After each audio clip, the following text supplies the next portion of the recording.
जगह जो गाना गाते हैं, जगह टूटल ने के सील बाबा बंसी से मिल। जय भोजपुरी, हर महादेव। मैं आपका दोस्त ध्रुव यादव रेलाई मशीन लेके फिर से एक बार स्वागत करता हूं सभी दोस्तों का तहे दिल से। जो ऐसा गाना उसको नहीं गाना चाहिए, खास करके एक बाबा के ऊपर गाना गाया है, जगह टूटने के सील बाबा बंसी से मिल।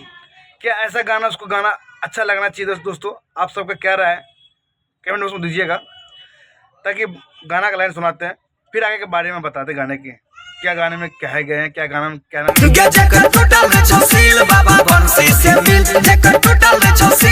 इस तरह का अश्लील वर्ड का यूज कर रहे हैं बंशीधर चौधरी, जो अपना परम सीमा जो लांघ चुके हैं।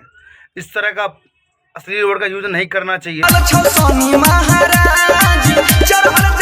आप दोस्तों का क्या राय है और कमेंट बॉक्स में दीजिएगा। और हमारे वीडियो पर पहली बार आए हैं तो चैनल सब्सक्राइब कर दीजिएगा और बेल आइकन दबा घंटा को टनटना दीजिएगा, ताकि सभी दोस्तों को मेरा वीडियो का नोटिफिकेशन पहुंचे और आप सब वीडियो देखें और बताइए अपने दोस्तों को भेजिए, क्या राय दीजिएगा।